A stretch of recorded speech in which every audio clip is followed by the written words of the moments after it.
Assalamualaikum warahmatullahi wabarakatuh. Pada kesempatan kali ini, kami dari kelompok pembahasan bab Understanding the Market, karya Jennifer Les Marsman yang diambil dari bukunya Political Marketing, Principle and Application pada kelas komunikasi pemasaran politik yang diampu oleh Pak Ahmad Jamil. Langsung saja saya share Understanding the Market, Intelligent Consultation and Participation. Sebagai catatan pembuka bahwa kemampuan dalam menganalisis pasar sangat diperlukan bagi seorang politisi. Seorang politisi harus mampu dan paham dan memiliki kemampuan untuk melihat, memetakan pasar, untuk menentukan target, bahan-bahan, konten-konten kampanye yang akan dilakukan oleh para politisi.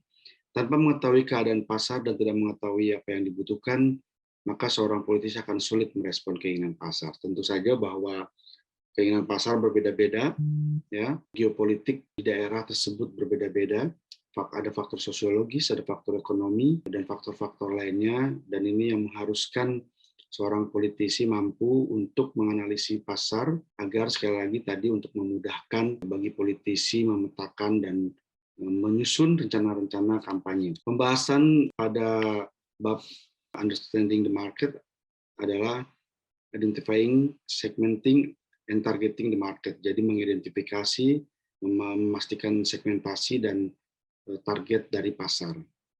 Lalu yang kedua, understanding market demands, memahami permintaan pasar. Selanjutnya posisi kandidat dan kebijakan.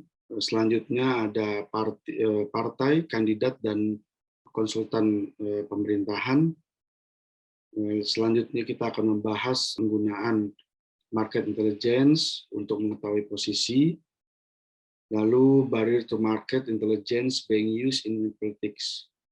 Mengetahui apa saja barrier market intelligence dalam politik. Limitation of market intelligence in politics. Batasan-batasan market intelligence dalam politik. Pembahasan pertama tadi indikasi segmentasi dan target pasar. Identifikasi dengan menggunakan teknik segmentasi memudahkan politisi untuk mengidentifikasi jumlah grup atau kelompok di masyarakat yang dapat dipengaruhi untuk mendapatkan kemenangan. Belajar dari Amerika, setidaknya dalam konteks Amerika Serikat ada 4 segmen pemilih berdasarkan dari Newman tahun 1999, dan ini kemungkinan bisa digunakan juga di beberapa negara. Yang pertama adalah pemilih rasional. Pemilih rasional itu tidak terjebak pada ideologi, tidak terjebak pada tokoh, tapi lebih mengedepankan bagaimana politisi yang didukungnya itu bisa mengantarkan, bisa mewujudkan ekspektasi impian di Amerika. Yang kedua adalah pemilih emosional, didasari pada perasaan pemilih untuk mencapai impian Amerika. Ini lebih pada kekuatan emosi, ya, bagaimana meyakini ada salah satu tokoh bisa mencapai impian Amerika, sehingga ada kekuatan emosional ketika ingin mencoblos atau memilih salah satu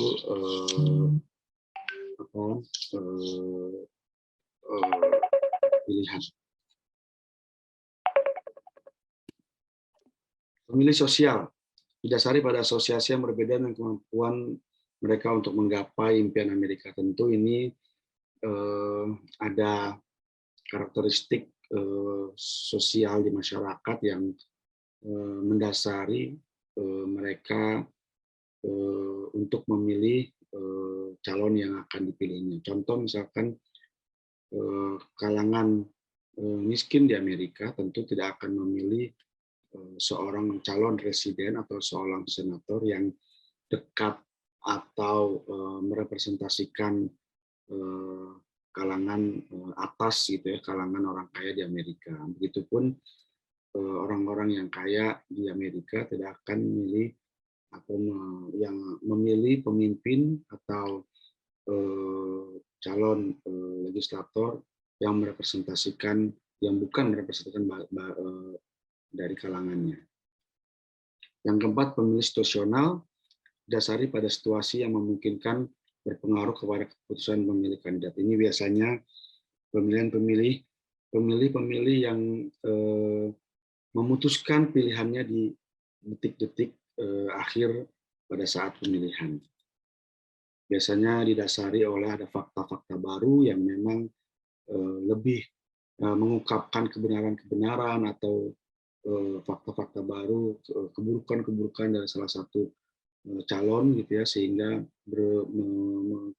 memindahkan pemilih kepada pemimpin yang lain. Untuk segmentasi tentunya ada perbedaan segmentasi ya, karena selalu berkembang setiap waktu dan berbeda nilai di setiap negara. Seperti contoh, di Ghana, Afrika terdapat segmentasi etnik dan agama yang menurut Alabi dan Alabi tahun 2007, dengan segmentasi ini mereka merefleksikan pemilihan ketua partai. Setiap segmentasi memiliki karakteristik yang berbeda. Sebagai contoh, segmentasi usia lanjutan dan pensiunan berpendapat bahwa Davidson tahun 2005 berpendapat bahwa seorang yang berusia 70 tahun mungkin saja masih bekerja full time dan sehat, dan juga yang berusia 50 tahun hidup dengan kondisi kesehatan kronis. Pada pemilu tahun 2005, Partai Labour UK membuat Partai Buruh di Inggris membuat segmentasi low income elderly, child free serenity, dan small town seniors. Nah, segmentasi ini kemudian digunakan oleh Bill Clinton dan Hillary Clinton untuk kampanye pada pemilu 2007 dan 2008. Jadi segmentasi yang terkait dengan usia, namun juga didasari dengan apakah di usia tersebut seseorang masih sanggup untuk bekerja full time atau tidak, seperti itu. Segmentasi yang tidak memiliki keturunan gitu ya, atau kota-kota yang penduduknya sudah masuk ke arah senior, tentu itu menjadi pilihan segmentasi tersendiri, dan Bill Clinton dan Hillary Clinton menggunakan segmentasi tersebut untuk pemenangan pemilu di 2007. Target pasar. Tentu karakteristik segmentasi yang didapat diidentifikasi untuk target pasar bisa dikategorikan 4 ya. Ada geografik, tentu di mana orang tinggal dengan perbedaan lingkungan dapat mempengaruhi pilihan dan perspektif. Beberapa orang tinggal di area tertentu didasari pada kesamaan dalam ekonomi, budaya, dan gaya hidup, mudah diukur dan mudah mendapatkan informasi. Tentu ini berdasarkan geografis ya. Berbeda dengan perilaku.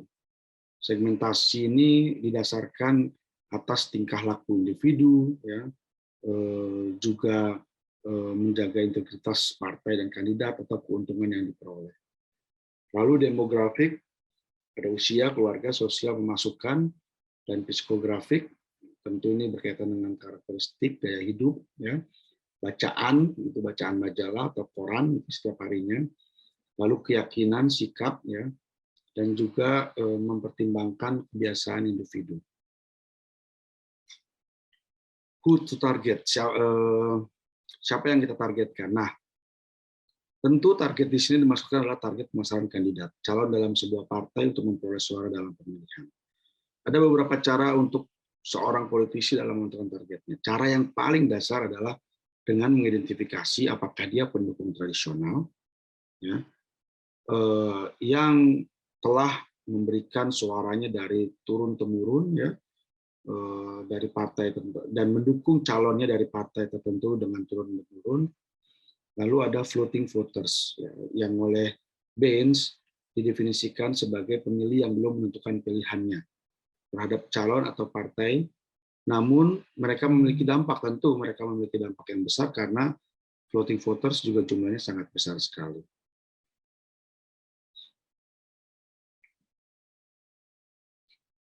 Ada banyak metode kompleks yang dikemukakan oleh Bannon tahun 2004.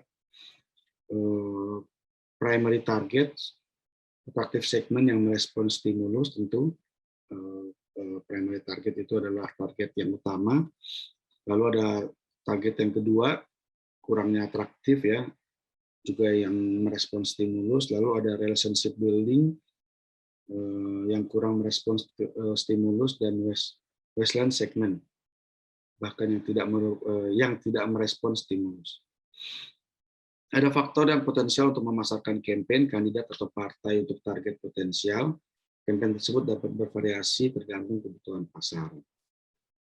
Contoh, tentunya literatur politik ya, sangat mudah diakses oleh warga masyarakat yang berada di kota daripada yang di desa.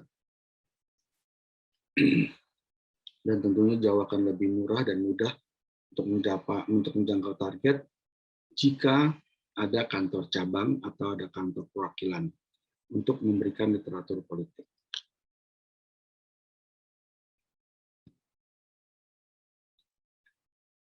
Strategi apa yang bisa digunakan untuk mencapai target?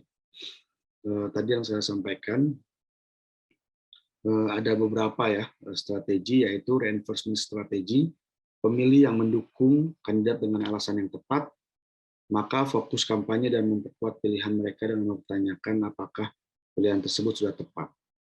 Jadi menanyakan kembali apakah si pemilih tersebut sudah tepat apa belum alasan mendukung salah satu kandidat, dan apakah kandidat yang akan dipilihnya itu dapat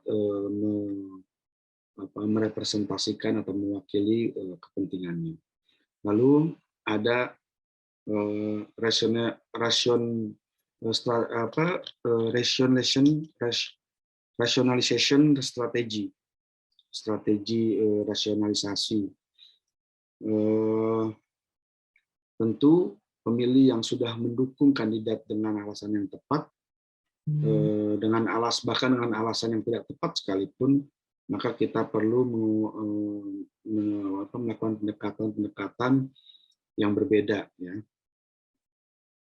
Lalu ada endorsement strategi, pemilih yang mendukung oposisi dengan alasan yang benar, maka strateginya dengan cara menunjukkan kepada mereka bahwa kandidat menawarkan untuk merealisasikan apa yang mereka inginkan, memberikan sesuatu yang lebih. Strategi ini lebih efektif daripada merubah apa yang mereka harapkan. Yang terakhir adalah confrontation strategi, di mana para pemilih pendukung oposisi dengan alasan yang besar. Jadi yang pertama adalah mempertanyakan kepada reinforcement strategi, adalah mempertanyakan kembali alasan kenapa dia memilih salah satu tokoh, memilih memberikan dukungannya kepada salah satu yang tokoh yang didukungnya. Lalu yang kedua, strategi rasional, jadi mengungkapkan alasan-alasan rasional kenapa pilihannya itu bisa berubah tentunya. Yang ketiga adalah menawarkan atau menampilkan fakta-fakta bahwa pilihannya tersebut selama ini tidak berjalan dengan sesuai harapan masyarakat. Dan tentunya yang terakhir adalah strategi konfrontasi. Kita langsung saja menjelaskan ke para pemilih tersebut bahwa mendukung pilihannya adalah pilihan yang salah. Menggunakan metode targeting ini dapat dikatakan sangat penting untuk partai kecil, ya, seperti yang dilakukan di Inggris oleh Partai Liberal, bahwa mereka meningkatkan kekuatan mereka dengan berfokus berkampanye di area yang memberikan potensi kemenangan ketimbang kampanye di seluruh kota. Jadi melihat, memetakan, mengidentifikasi kota-kota mana yang memang dia kuat. Partai Liberal Demokrat hanya fokus ke kota-kota yang memang kuat, tidak ke semua partai, tidak ke semua kota untuk melakukan kampanye. Ini sangat penting sekali karena partai kecil dengan limitasi sumber daya yang terbatas, sehingga focusing kampanye ini sangat pas seperti itu. Identifikasi kelompok target partai di Inggris pada pemilu 2005.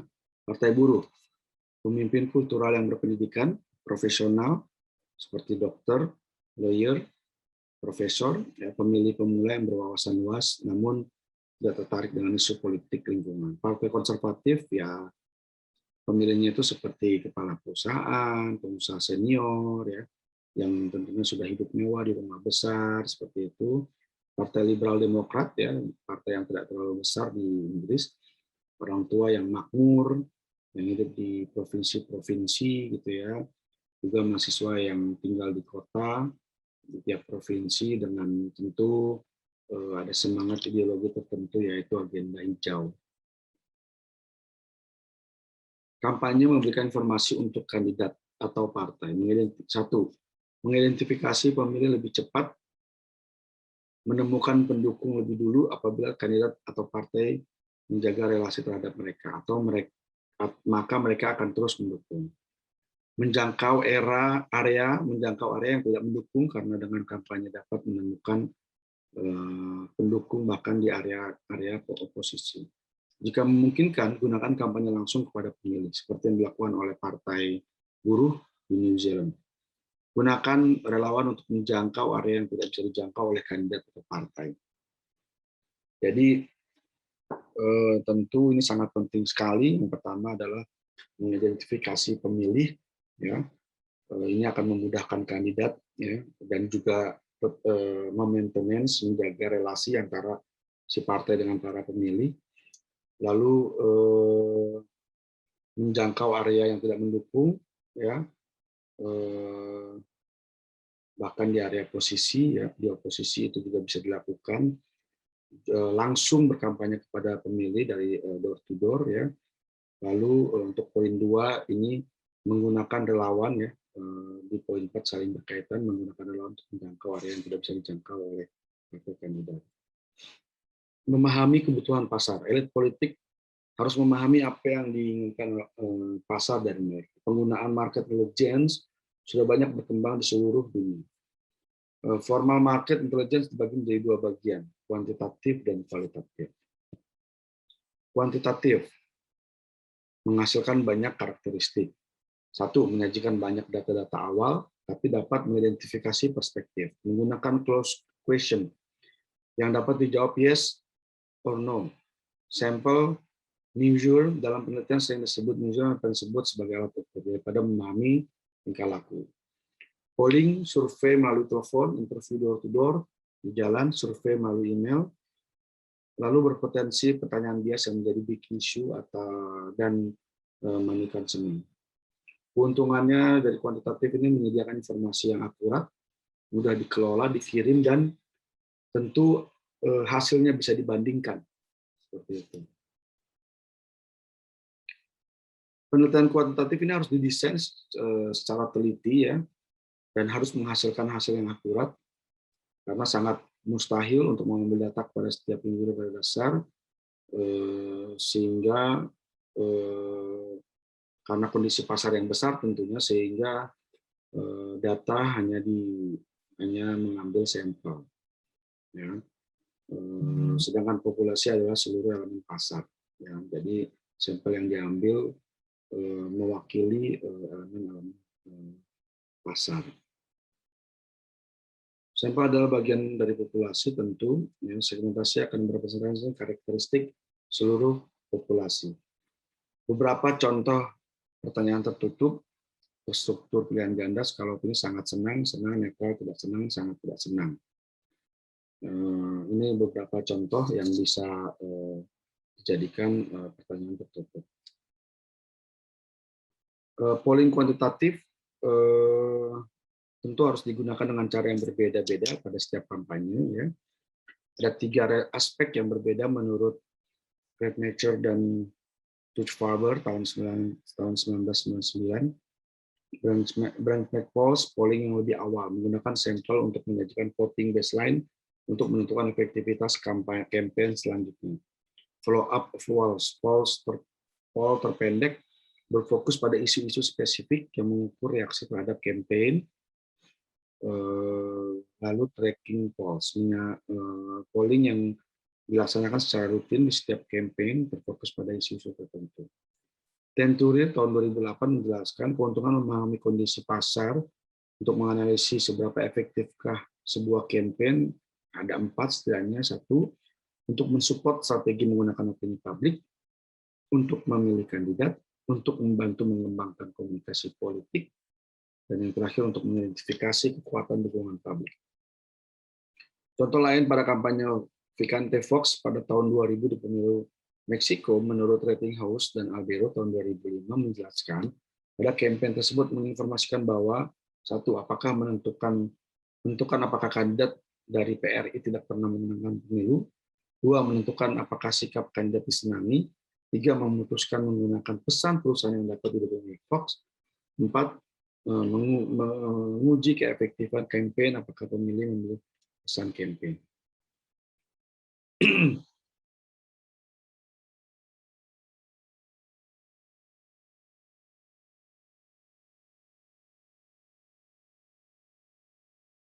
Kualitatif, setelah tadi kita pembahasan kuantitatif, sekarang kita langsung ke pembahasan kualitatif. Karakteristik penelitian kualitatif menyelidiki lebih dalam, mencakup value, keyakinan, sikap, dan latar belakang opini. Menyelidiki apakah opini tersebut dapat diubah, digunakan untuk memahami daripada mengukur, ya. Beda dengan kuantitatif, jadi lebih mengukur, sedangkan kualitatif lebih digunakan untuk memahami, menggunakan pertanyaan terbuka dan menyajikan data secara naratif, interview secara mendalam. Kebijakan oposisi dan penelitian oposisi dan kebijakan kandidat. Penelitian oposisi dilakukan untuk mengidentifikasi kelemahan, kontroversi, dan juga membandingkan kekuatan partai atau kandidat terhadap oposisi. Ini sangat penting sekali karena ini untuk menentukan apakah strategi-strategi kampanye bisa dilanjutkan atau tidak jika penelitian oposisi ini sudah dilakukan. Data penelitian dapat berupa 1, rekam jejak pemilu, rekam jejak kampanye, rekam jejak pemilihan politik, dokumen peradilan, rekam jejak personal dan bisnis, termasuk properti, pembayaran pajak, media, termasuk koran, majalah, dan jurnal dari internet, catatan perilaku, pendapat teman, keluarga, dan former partners, rekam jejak digital. Kesembilan data ini bisa digunakan tentunya ketika sudah dapat dan data tersebut valid. Salah satunya untuk mengatur strategi, ya, dan komunikasi yang digunakan. Tentu ada yang positif, pastinya ada yang negatif, ya. Penelitian ini menginvestigasi suatu faktor yang dapat mendukung kandidat. Sedangkan menurut Farroga dan Rice, tidak semua sikap kandidat disukai oleh para pemilih. Jadi dari 9 data ini tentu pasti ada sikap-sikap dari kandidat yang disukai oleh para pemilih, dan itu bisa dikeluarkan oleh lawan politiknya. Self-reflective candidate research membantu menyiapkan kandidat untuk menyerang atau membantu posisi yang tadi saya jelaskan tadi. Konsultasi partai, kandidat, dan pemerintah. Cara lain bagi partai dan pemerintah untuk memahami pasar dan cara mengadakan konsultasi publik. Seringkali cara ini digunakan oleh partai ketika mereka mengalami kekalahan dalam pemilu. Sedangkan kandidat mengadakan konsultasi publik untuk mencari dan mendengar masukan agar dapat terpilih. Seperti yang dilakukan oleh Hillary Clinton untuk mendapatkan posisi senator di US, ia mengadakan konsultasi publik yang diberi nama Let the Conversation Begin. Dan dia menjadi nominasi presiden dari Partai Demokrat. Pada konsultasi itu, Hillary Clinton mengajak publik untuk menyampaikan aspirasi mereka dan dia akan meresponnya, maka terjadilah dialog dua arah.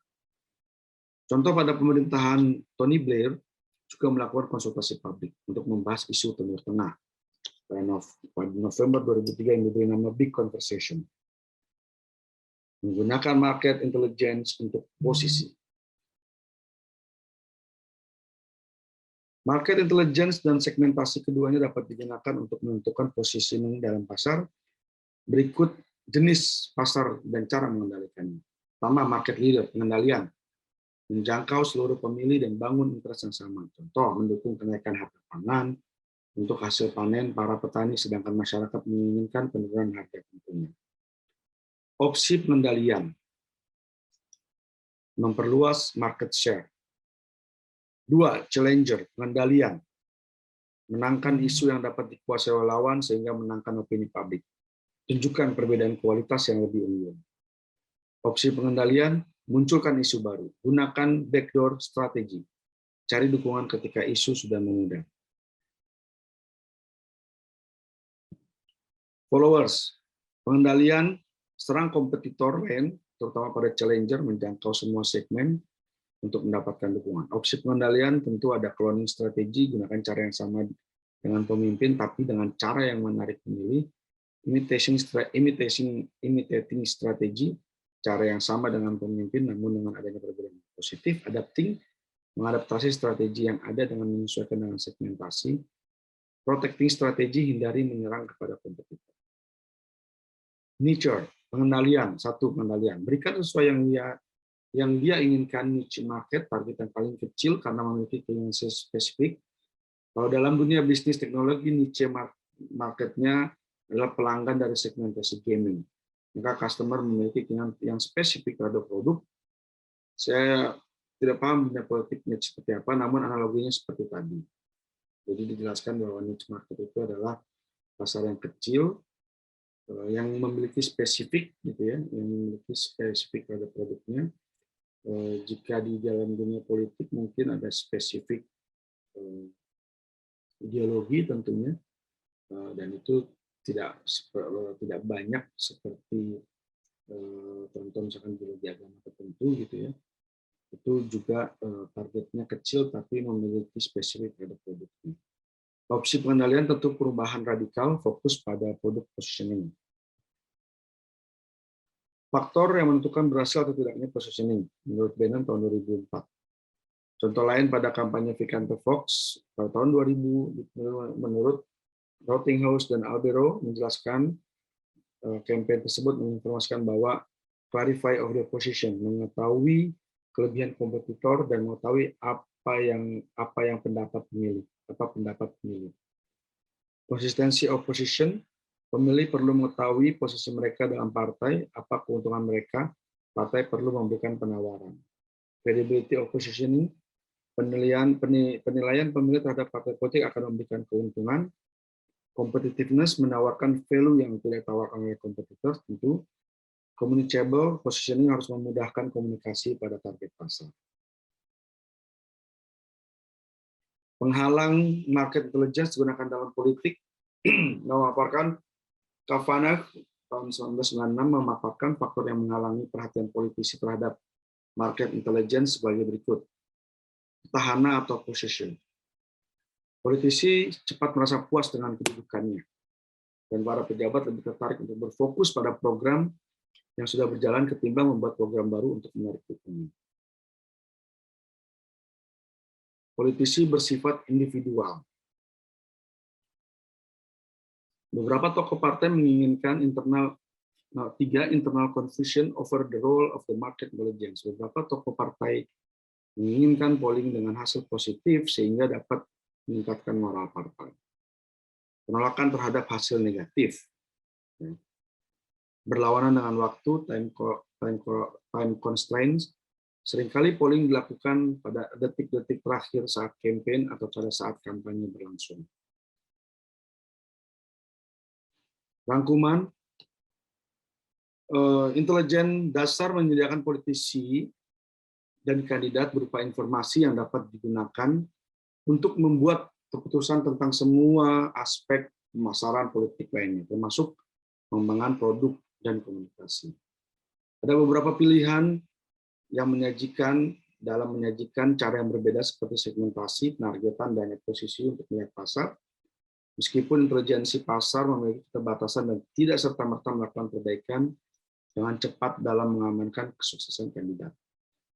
Tanpa menggunakan intelijensi pasar untuk memahami beragamnya publik, maka politisi hanya akan mengandalkan insting yang mendalam dan menebak-nebak pekerjaan. Maka hal ini akan lebih rentan terhadap kesalahan dan ketidakakuratan serta tidak dapat memberikan detail secara rinci dari pemilih apa yang ditawarkan, ya, dan model segmentasi komputerisasi.